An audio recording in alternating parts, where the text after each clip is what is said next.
Welcome to the fourth of these insightful conversations about place. These videos are free to access and are aimed at A-level geography students studying the Changing Spaces, Making Places unit. Although they are available for anyone interested in hearing more about the built environment and listening to different perspectives on how we design, understand and experience the places we spend time. They are part of a project called Your Place Curriculum, funded by the Ove Arup Foundation and developed by Placed with support from Our Place. Today, I am lucky to be joined by urban designer Myriam Lahnite and studio director Anna Couch from Planit-IE, a design practice with a passion for outside spaces and the role they play as building blocks for our communities. For over 2 decades, Planit-IE's team of landscape architects, urban designers, visualizers, animators, and graphic designers have been turning spaces into quality places for people to explore, engage with, and most importantly, enjoy, whatever the scale and whatever the context. So I look forward to hearing more about what this actually means from both Anna and Myriam's perspectives. So first of all, to just start off, I wonder if you could explain what is an urban designer? I'm quite new to the profession, so I'm still discovering it. I would say that an urban designer is doing a wide range of projects, which can go from a vision piece to a strategical piece to like a master plan and proper design, a framework for spaces and develop the overarching idea and principle for it to then be taken by landscape architects or architects. That would be my short answer. Yes, thank you. And Anna, how would you define the role, the job? So I've been working in the profession for quite a long time, and you've started with perhaps one of the most difficult questions. It's sorry. It's fine. It is a tricky profession to describe, and it sits somewhere between architecture, landscape architecture, planning, and most of us come from a background of studying one of those other subjects previously. So Myriam and myself both started studying architecture. That was our way into urban design, and probably realized somewhere along the way when we were designing buildings that perhaps we were a bit more interested in the bigger picture, sort of dealing with cities or larger spaces. From my own personal perspective, it was housing in particular that I became really interested in, not just single houses, but housing and the streets and the neighborhoods and the communities that encompasses. And so I didn't really know what an urban designer was, but I knew that it wasn't about architecture for me and a single building, and it was something that I wanted to explore, this idea of the bigger picture. Can you just explain what is public realm? There's a quite a simple definition of public realm, which is which some people describe as simply the spaces between the buildings. So again, sort of that's quite a good way of thinking about the urban design profession, is that we are often dealing with all of those spaces between the buildings, not designing the buildings themselves. Although we do design perhaps where those buildings might sit, and we'll design how tall those buildings are, what kind of use those buildings might be. In a way, I would say my transition was a bit by surprise. It wasn't, I didn't purposefully choose to be an urban designer. It kind of happened in some ways.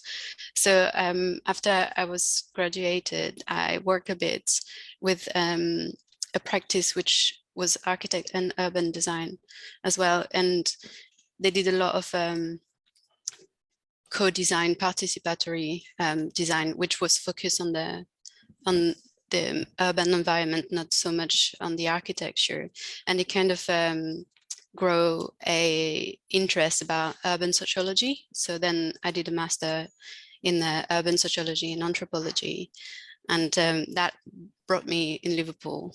And then I think I started to be more interested about people and the environment in which they live, and then trying to find a job. I knock on Planit's door, and they kind of offer the opportunity to explore that more. Yeah, and is there a particular project that you can think of that you are really proud of, like, or that you worked on that involved co-design or working with people in that sense? I'd say recently the project I think I'm most proud of is a piece we did for Ports and Lights over the Wirral on a public realm strategy. And although I don't think we did a lot of co-design with the public as such, we did, I think, a quite good piece of having a lot of workshops with stakeholders, having I think I would say a good consultation time. It was a great collaborative project because we also did a crossover with the landscape team and having ecologists on board, and yeah, it was a great project to work with. Yeah. So Anna, how did you get into urban design? What was your transition from architecture to urban design? Well, I mean, I'll be very honest. I am studying architecture, and so as you probably know, with architecture, it's a very long course. It can take up to 7 years before you qualify, and it's split into parts. So you do a degree in architecture, and then a year out working, and then you go back for 2 more years, and then you're still not qualified until you then go back into the workplace and do your professional exams. So I was at the point of doing my degree, and it's a really good course, but it's also a very challenging course. And by the time I got to the end of it, I really just wanted to earn some money and have a break. And so I'd had enough studying, and I'd enjoyed it, but I was also, as I was sort of alluding to earlier, was this question of, I was interested in something that was bigger than the buildings. It was more than just the individual buildings, but I didn't quite know what that was. And so, got to the end of my degree. I was living in Manchester because I've been studying in Manchester, and I just wanted to earn some money. And so decided to not go just kind of roll into the next phase of it, but to sort of take a step back. And I think it was while I had that break that I started to think more about, okay, I am still interested, and just explore what the other options were. And I don't know how, but somehow stumbled across a course, a master's in urban design, read the details of what that would entail and read around the subject, and sort of slowly thought, this sounds like it might be it. It might be that I'm more interested in urban design than architecture.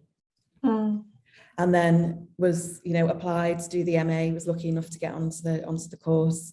And so moved down to Oxford to go to Oxford Brookes to do a master's there. And that was it really. And then got a master's in urban design. And then after that, headed down to London. Lots of friends have moved down, like many do, after uni. There weren't a huge amounts of jobs around at that point, so kind of had to follow where the jobs were, and started working. But I actually started working in architecture practices because at that time, a lot of what you call urban design or master planning work was being delivered through architecture practices. They'd still started to set up small urban design teams. So I was still very much in the world of architecture primarily, but was getting an opportunity to work on these larger scale projects and really start to understand what urban design was and what it involved, and went on from there. Wow. So did you take, from what I understand, you took an entire break from the whole sector and, worked in a different job, or was it a job related to the sector? No, it was a completely different job. Wow. I went on to a temping agency, Office Angels. I don't know if they still exist. And ended up as a temp actually at the British Council. Which is quite an interesting organisation. Yeah. That's a whole other conversation, but And yeah, I was just enjoying doing something slightly different, and as I say, just earning some money. And it just gave me that space to have a little, perspective and think what it was that I really wanted to do. So I do recommend that. Yeah, I was going to say, I think that's really great advice, to kind of step out, slow down, reflect, and have the courage to do something like that as well, to be brave and just be like, do you know what, I'm just going to pause this for now. I'm not quite sure the direction I want to go, and then give yourself just a bit of time to breathe and to think and to reevaluate, and then make another decision that feels right at that point when you're ready for it. That's really interesting hearing, like, if your journeys both quite different. So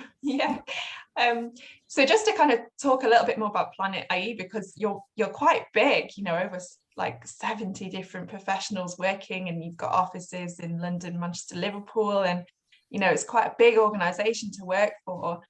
How is that as an experience? What's the pros and cons perhaps of working for such a huge organization? And maybe if you could just kind of share, what's a like typical day, who are the different professionals that you work with day to day? Myriam, shall I start with you? Okay. It's funny the way you introduce it, because in my perspective, I don't feel like it's a huge company, but it's a big company, but I guess because we have several studios across the UK, it feels kind of a human size. Like when you say 70 old people, it feels like you have the picture of a big open space, but it doesn't feel like that at all, because we've got several places. So I can really talk about the perspective in Liverpool, and it feels like I was going to say homey in a way. It's just I mean, it's just like a size where you can proper interact with everyone and proper ask questions and develop yourself and the different knowledge. And I guess with the digital tools which are developing more and more, it's just easy to also interact with the rest of the team and the graphic designers, or we're also quite movable in the sense that if we need to, we also go in different studios. So we not only work digitally, we also work physically, and that is great. We have moments where we can all sit together around the table and just have like a proper brainstorm and design session, and this is actually quite nice. Day to day, do you work on your own, independent, or does it change? Or that to me sounds quite collaborative when you get around the table as a team, but on a day-to-day basis, do you spend a lot of the time just working on your own or with others? I guess it's like the way we work is representative of I don't know, the role is very, very varied. So there is not like one day which is same. So obviously we work a lot on our computers because it's the main tool, but we draw quite a lot as well. We get the chance to have pens out, and it is also really collaborative. So it's just it's just different from each project, different task, a different way of approaching the tasks. So I think it's a challenge that we're just starting to face as to how do we keep things that are really good about being a slightly smaller practice and keeping that sense of a really good working studio environment, and how do you replicate that as well in those different locations that you've described? Because also we now have two other studios. So we've got a small one in Leeds that opened last year or the year before. The pandemic's thrown everything. I can't remember timescales anymore. And, I think it was about 18 months ago. And then we've also opened a rural, what you'd call a rural studio, I suppose, in Gloucestershire.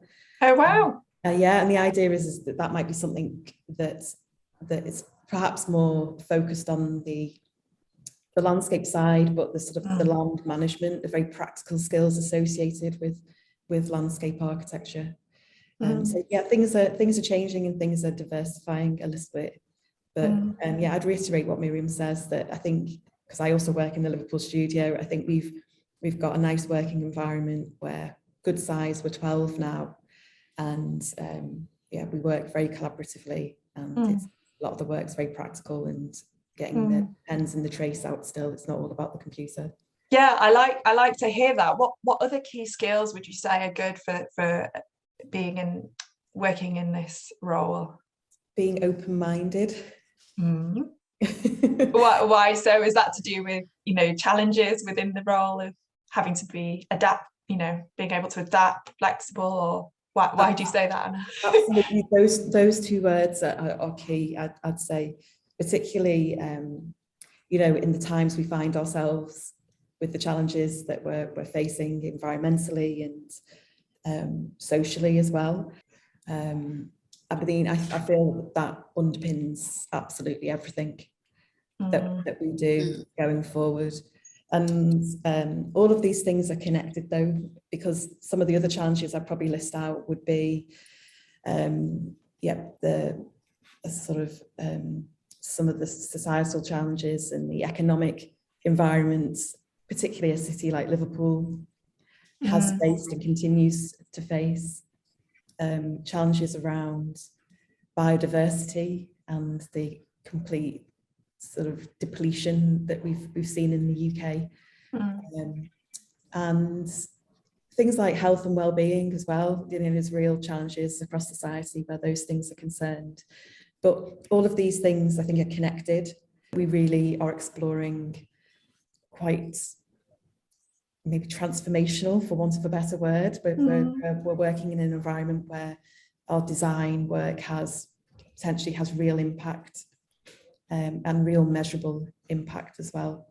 Are designers and those making those decisions around urban design, and are they being even more responsive now to that climate emergency than perhaps 20 years ago, or have they always been responsive to those challenges and issues? Yeah, really, really good question. Yeah, I mean, still too slow, I think it's probably fair to say, but there seems to have been a bit of an acceleration around it.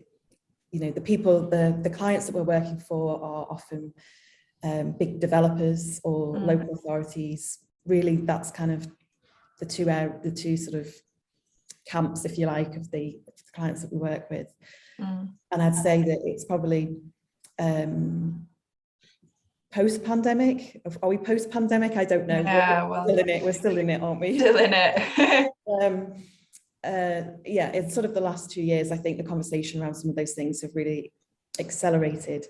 However, I would say that those, you know, we've all been aware of it for a lot longer than that, and I think that a lot of us in the profession will have been extremely conscious of these things and would have been pushing forward, you know, where we can through our design work to address those things. And a lot of it comes down to really, I think, best practice principles around urban design. Urban design is at the heart of it.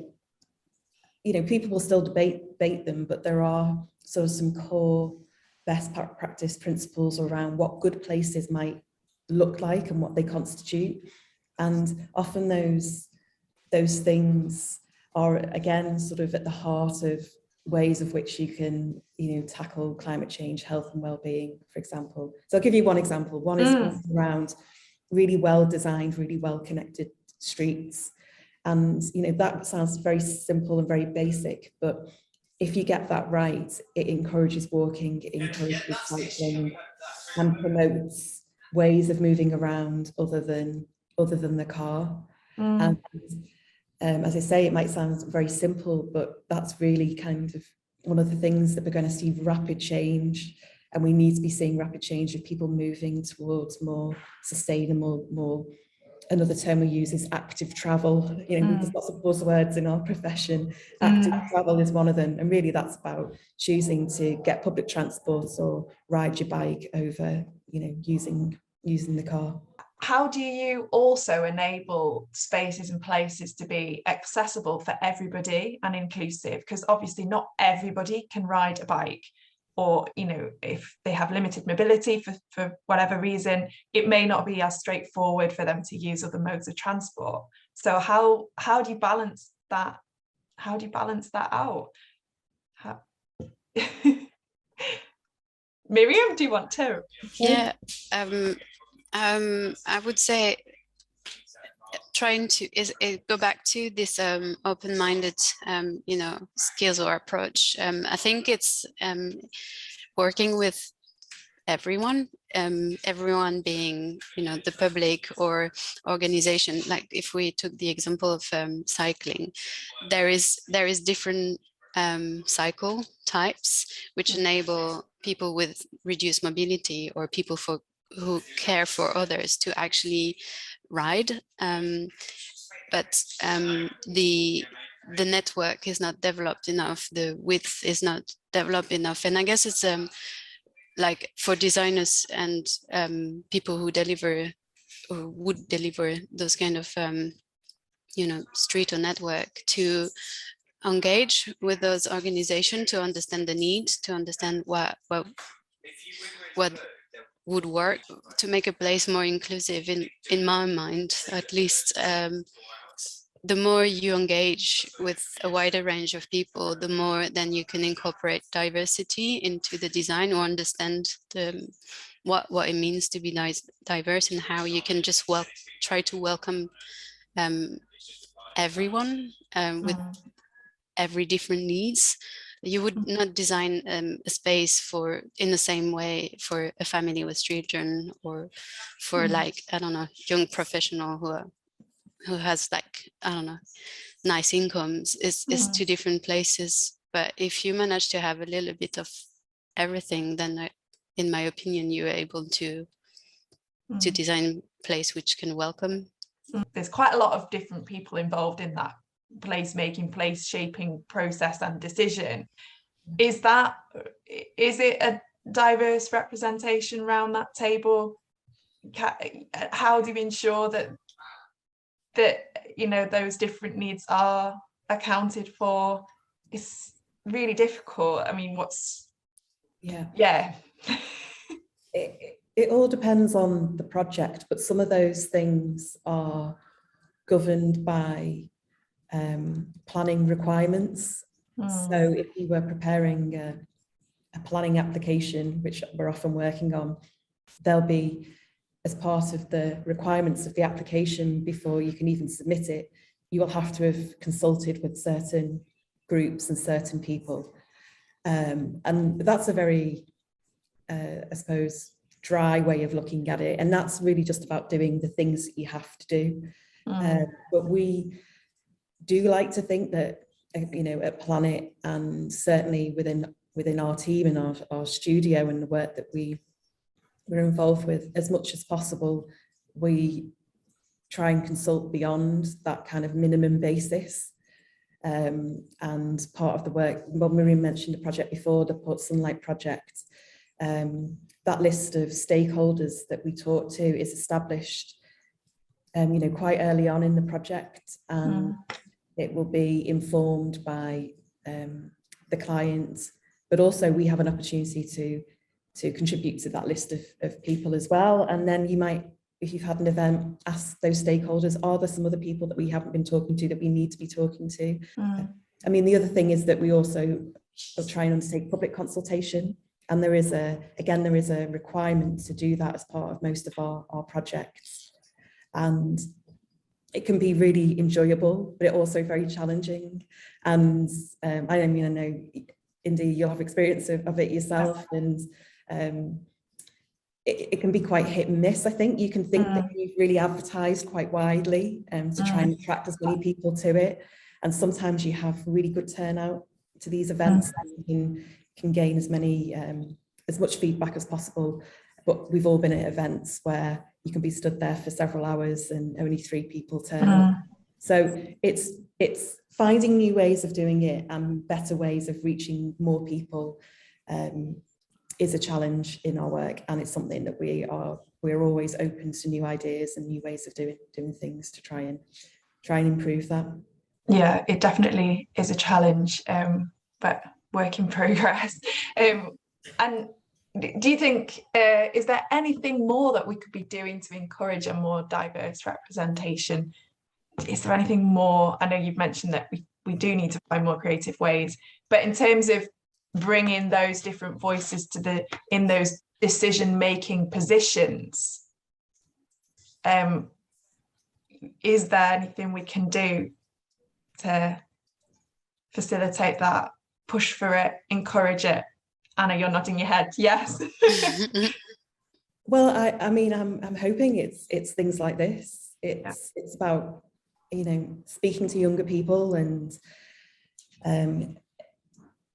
getting people involved at a younger age, understanding that these professions exist, and it's through these professions that you can affect change if this is what you're interested in. I really do believe that it's like two ways.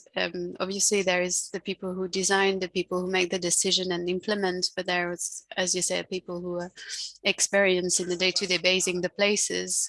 And I think there is I don't know if duty is the right word, but for people to actually challenge what's happening in their environment, but like with the right knowledge, which I guess it's to everyone to make a collective effort to understand, well, to this challenge and to this environment and to this system as well, because we live in a system with society with rules and stuff like that. And I guess to challenge them, you have to understand how it works, but also what doesn't work, and then collectively challenge it. There is a concept which has been developed by a philosopher / designer / other things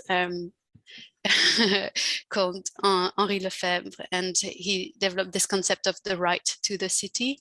And it's simple. It's basically everyone has right to the city, everyone has right to public spaces, everyone has right to you know, be in places to have an opinion and to question and challenge those places. And I think this is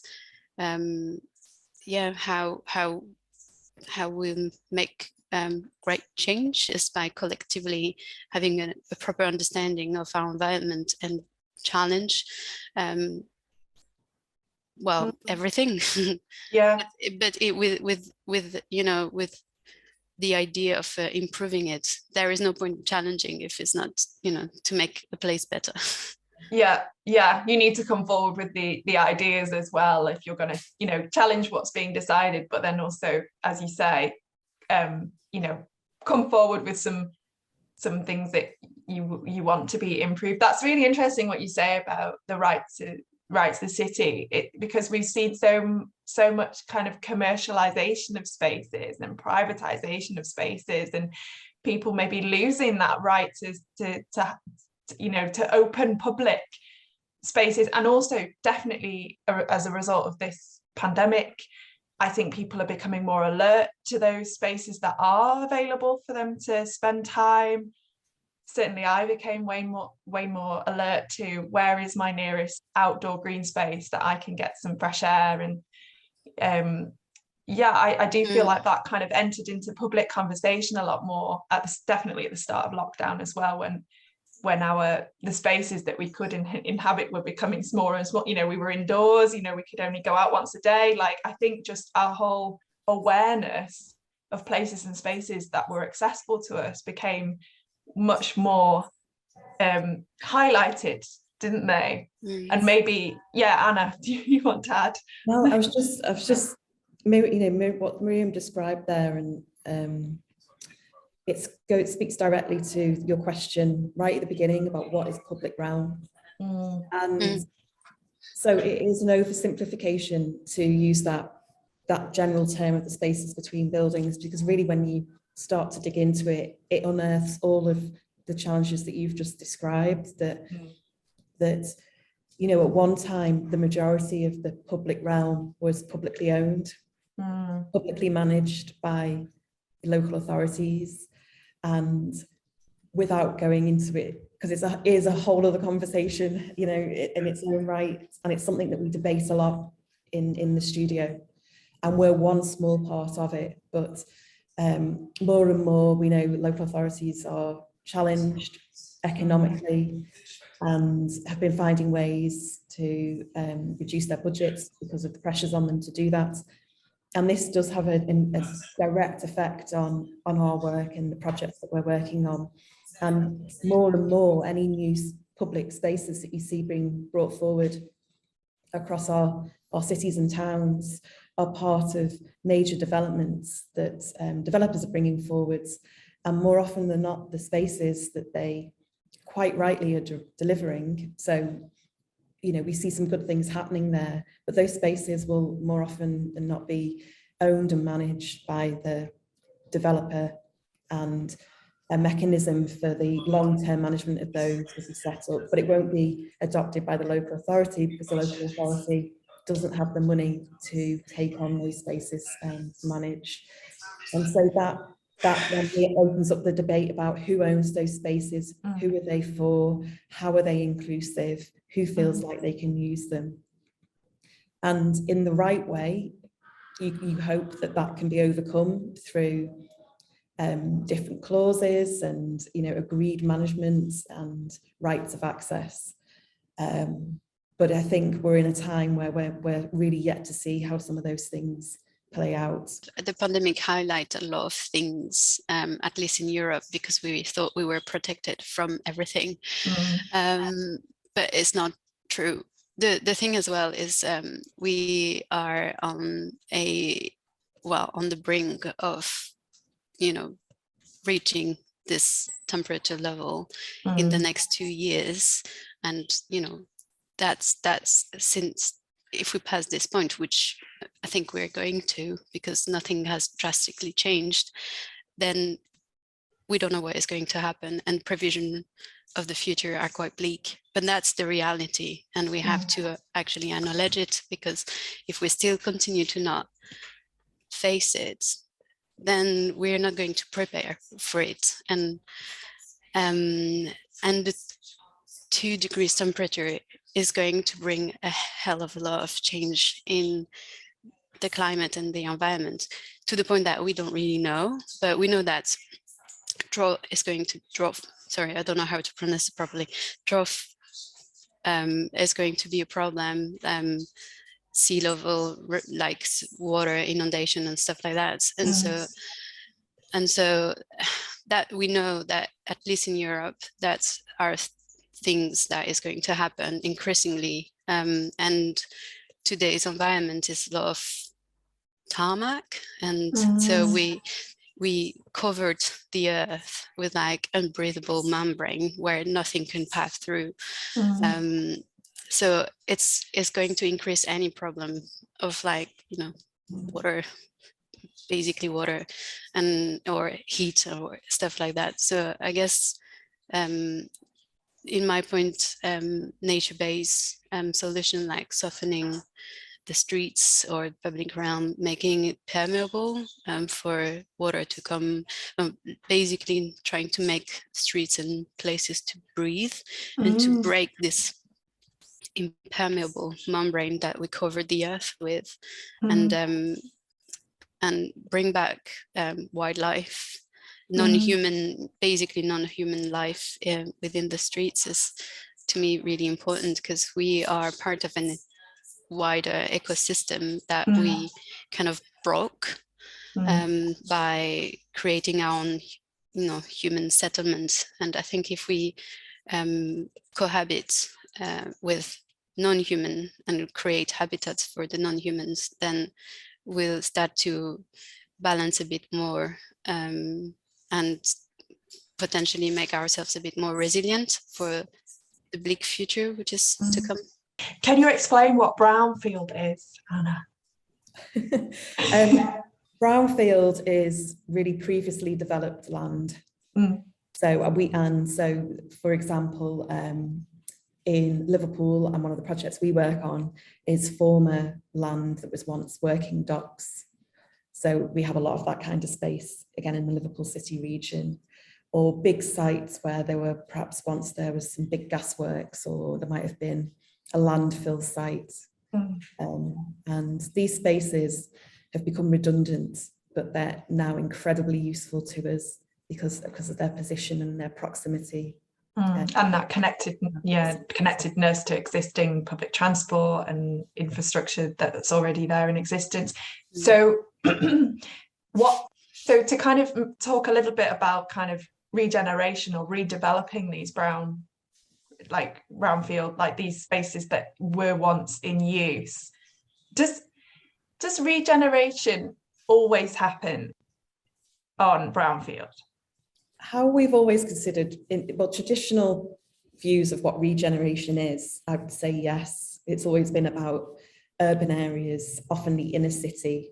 You know, the term of regeneration probably emerged sort of the 80s and 90s, when again lots of our cities across the UK and in Europe, industries were declining, communities were being affected by loss of industries, and this kind of term of regeneration really started to emerge. But I think that perhaps the term is starting to broaden out and touch on some of the things that Myriam was describing around biodiversity and increase of opportunities of nature. And so I think a term that's sort of started to be used is regenerative. Okay. I think that helps to sort of almost sort of suggest that regeneration isn't just about built stuff, it's about for want of a better expression, green stuff as well. Anna, you mentioned really at the beginning around the sensitivities of redevelopment or building new in places. Could you expand a bit on what those sensitivities are? Obviously, we have that bit around trying to encourage using brownfield and spaces that were once used and can be used again. But when it comes to new development or a redevelopment of an area entirely, what are those sensitivities? They can range from many different things. I mean, one thing that perhaps it's sort of linked to the biodiversity conversation we've just had, but another sensitivity can often be heritage. So particularly with these brownfield sites, they may have heritage significance, even though that significance may have been abandoned and no one's really paid very much attention to the maintenance of whatever that structure or that building is or series of features are. It may have heritage value, and they often do. And so trying to find that balance between how do you create new buildings, new spaces within what might be a very sensitive heritage environment. That's a challenge. And then that brings with it a lot of people with lots of opinions, often very competing opinions about what should happen and what shouldn't happen. So yeah, trying to mediate between that and come up with solutions that are appropriate, that's a challenge. And then I suppose just things like if you're developing in a town or city centre or a settlement that's already established, people quite often don't like change or are concerned by change or worried about what that change might bring. And so it's always about trying to describe as much as possible through the drawings, through the conversations, about what it will consist of, what it will look like. Or sometimes people are reassured by different types of assessments that might come along with those proposals. Often impact on traffic, will come up as a concern. So people like to understand around what assessments have been done about that, what new bus routes might be coming forward as part of the development, or where's the parking going to go? Again, another kind of hot topic is parking quite often. So I think the more we can do to describe what the change looks like, what the development will look like, what will it consist of, and meet some of those concerns, people start to become a lot more receptive to change. I wondered if either of you have an example of somewhere you've visited, or maybe even an area you were involved in designing, or you know, a project you were a part of that is you feel really inspiring and has kind of got it right in terms of, yeah, this is a really great place and space that caters for many different needs, and you know,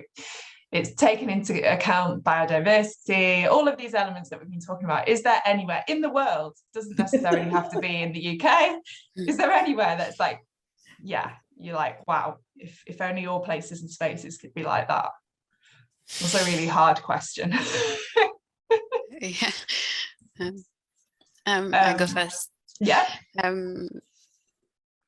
Well, I don't know if the project I have in mind encompass like all the greatness you want it to be, because it's quite big. I guess, I mean, there is a lot of places, but the one I have in mind is one in France. It's called l'Île de Nantes, the island of Nantes, and it has been a regeneration project for, I don't know, at least a decade or maybe even more. And I think the approach was really good. They did a lot with what was already there in terms of design. They kept the essence of what was the place, and it was a brownfield place, but they took a lot of care of keeping it not in its raw state, but just keeping its authenticity. And they develop a great approach into enable conversation with the public in general, having like a place with like a permanent exhibition of a permanent and evolving exhibition of the project, to basically explain the journey, to yeah, to just having there for whoever wanted to inform themselves and keep them up to date. And they did a lot, like a great program of events, not necessarily just about, you know, urban design, but just cultural as well, just to kind of invite people to use the space before it actually, you know, emerge or being built, and enable a lot of different conversation about various subjects, from the very technical and kind of dry to the more, I don't know, just fantasy about, you know, what kind of event we want to see there. And I think it's a great, in my opinion, it's a great example. And what is there, Myriam? Is it an island, as you say? Is it an actual island, or are there houses there? Is there a park? Yeah. What's there? So Nantes is a city where a river passed through, and the river just like kind of branched out, and there is a little island right in the middle, and that was a how do you call it, a dock, a maritime dock, which was abandoned for a long time. And on one side it was already like yeah, neighborhood, but the other side was like the working place, and they develop it. They just create like an entire neighborhood out of it. Oh, wow. There is all the ingredient to make it like a neighborhood. You've got a park, you've got cafes, you've got schools, Oh, wow. you've got university, you've got a lot of apartments, yeah, and a lot of cultural buildings. It's yeah, it's an entire part of the city, but almost on its own little island. That's amazing. Yeah. Oh, thank you for that example. Anna, do you have one to share? I don't have one. I mean, I have to say, well, I find it a very, very difficult question. Yes, it is a hard one. It's like when someone asks you, you know, what kind of music do you like? Yeah, the mind goes blank. I'm like, I don't know. Even though, well, a few examples, maybe not. You can't choose one. Yeah. No, well, I think for me, it probably is. It's a bit of a pick and mix. Because we constantly, because of what we do, we're going around, and you know, you'd be wherever you visit, you're looking at something, it catches your eye, I think that works really well. And it might be something that has existed for 200 years, or it is a new development. We take, I suppose, inspiration from all things, old and new. But just some things that I suppose have come to mind. I mean, an example locally, and this isn't necessarily about a big project. It's actually one that kind of kick-started change of an area, and that's actually the Baltic Creative in the Baltic Triangle. Anyone who knows Liverpool, I think, as a project that is a very simple architectural project. It's about the changes that they made to that building to create new workspace. So in terms of, from a design perspective, it's incredibly simple and perhaps not even something that you would, acknowledge that much, but as an intervention into a part of the city that kick-started positive change and regeneration, if you like, back to that term. I think it's a really interesting model, and that's an example of something very direct, and that you can see the transformation there. Then the other thing I'm kind of said to it about earlier, that I'm really always been very interested in housing, and so I'm always looking for great housing schemes and great housing schemes that create great streets. And an architect that I really like is Peter Barber, who does a lot of social housing down in London.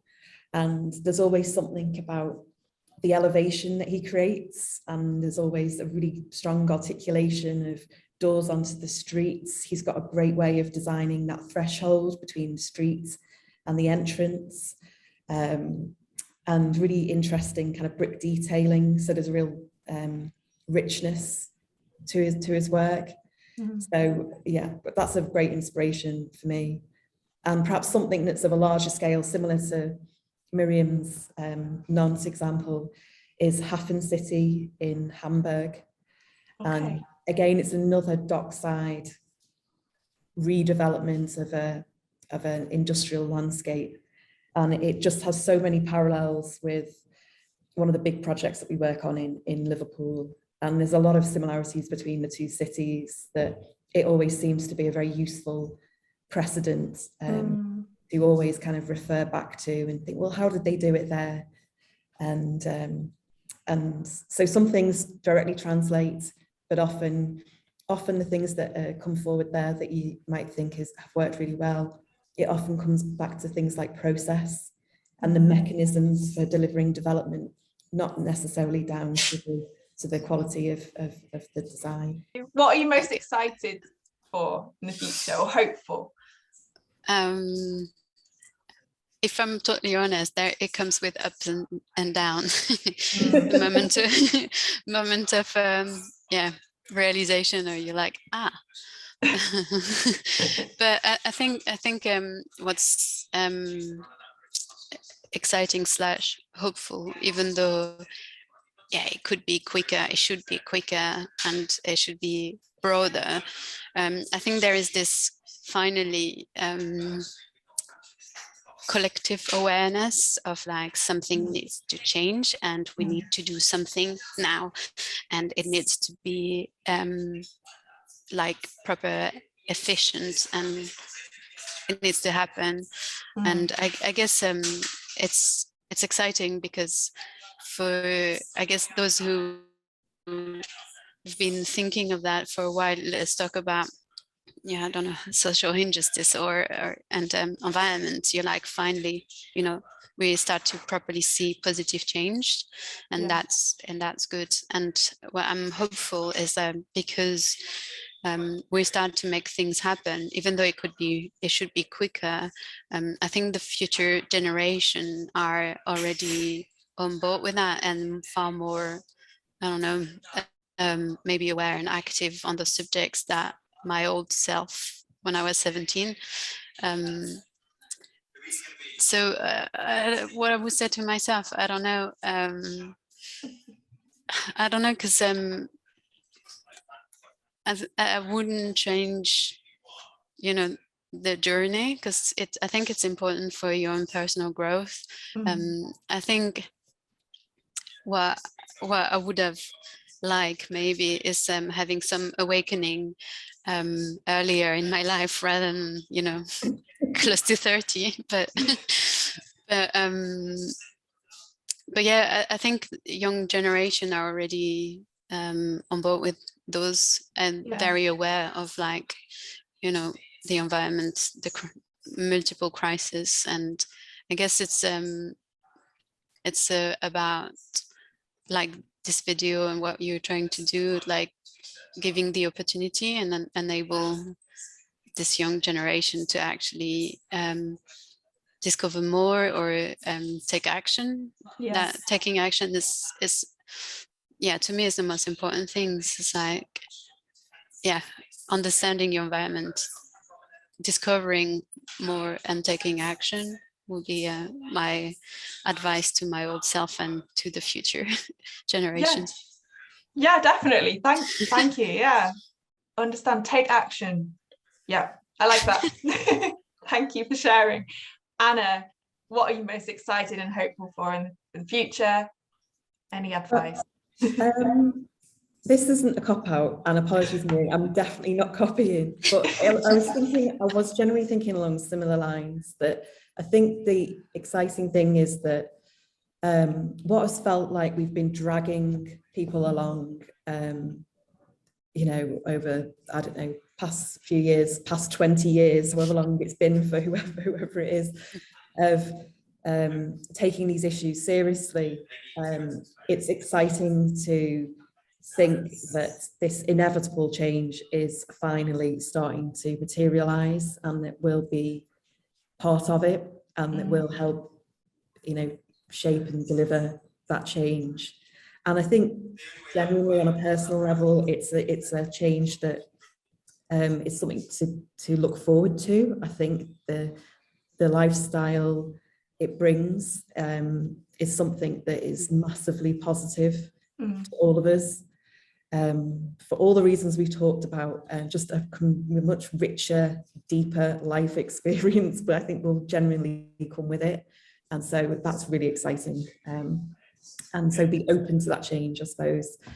And then from 17-year-olds, I mean, I don't know if it's advice to myself, but it would just simply be maybe two things. One is that great Scouse saying, get involved. It's just get involved, and in whatever way that might be, take an interest, engage with the world around you, you know, just listen, read, watch, join in, participate in some way, because you don't have all the answers at 17. You don't even know exactly what it is that you want to do with your life, but the more that you just allow yourself to be open to these different experiences, the more opportunities it will bring and more ideas it will bring. And then the other was just simply, don't be afraid to perhaps make mistakes and get things wrong. Because I think people think at that age that you've got to have all of the answers, you've got to know exactly what you want to do with your life. And if you don't get all those exam grades that, you know, you think you are, then it's all over, and it really isn't. No. As long as you keep trying and keep moving forward, then you'll get to wherever you want to be.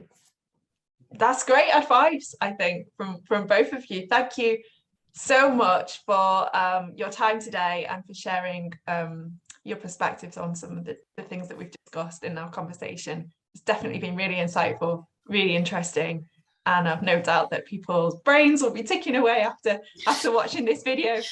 So thank you so much, Anna and Myriam.